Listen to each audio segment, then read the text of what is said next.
इतना कहते कहते राजा मोर ध्वज कभी इधर दीवारों में सर मारता है, कभी इधर मारता है। बेटा ताम, बेटा ताम, कल तक मैं इस महलों के अंदर तुझको आवाज लगाता था, तुम दौड़े दौड़े चले आते थे, मेरी छाती से निकल जाते थे।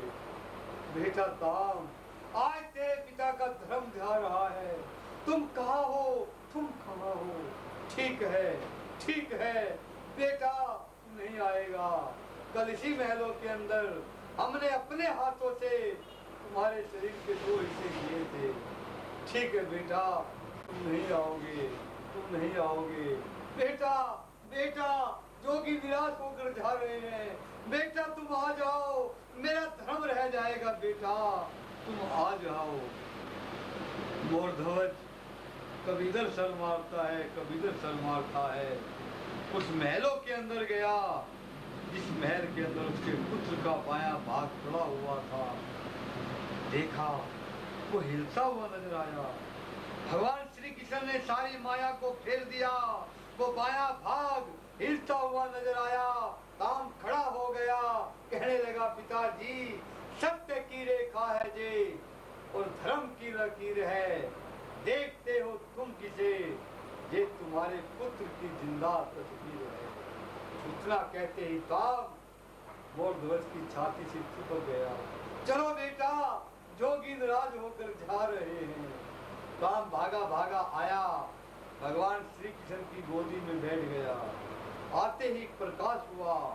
उस प्रकाश के अंदर भगवान श्री कृष्ण अपने रूप में, अर्जुन अपने रूप में और शेर के रूप में जमराज वह अपने रूप में। उस समय भगवान श्री कृष्ण ने कहा, राजा मोर ध्वज, तेरी परीक्षा लेने के लिए, केवल मात्र अर्जुन का अभिमान दूर करने के लिए, जमराज का अभिमान दूर करने के लिए हमने तुम्हारी इतनी कठिन परीक्षा ली है।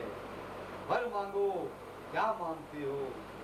राजा मोर ध्वज ने कहा, धन्य हो प्रभु, 3 लोकी के नाथ नारायण मेरे घर में और इतनी कठिन से कठिन उन्होंने मेरी परीक्षा ली।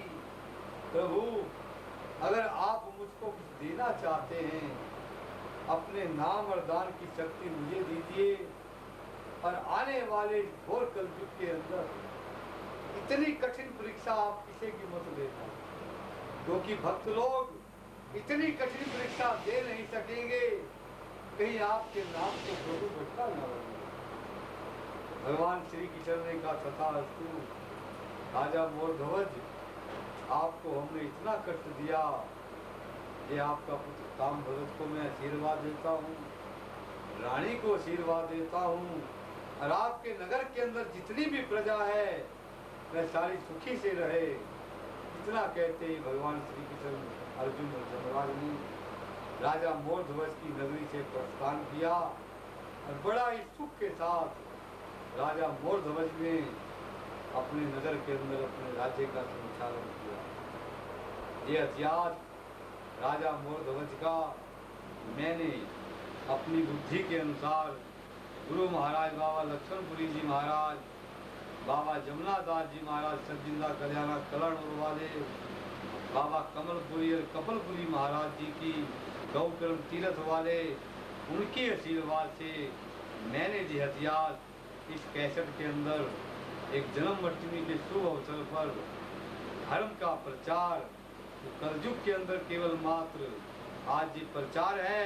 इस प्रचार, धर्म के प्रचार के माध्यम से आप लोग इस कैसेट से द्वारा देखेंगे और हमारे बनाने वाले हमारे संजय जी का प्रेम है, इनकी अपनी मेहनत है, और दिखाने वाले हमारे भाई श्री रुपेश जी जैन हैं, उनका अपना प्रेम है।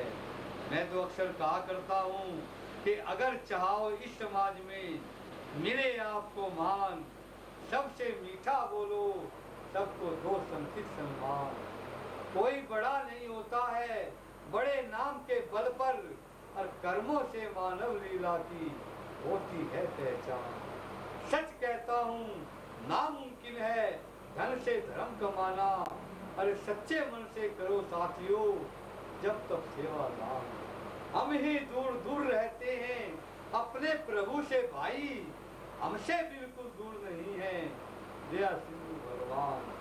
अगर चाहो इस समाज में मिले आपको मान।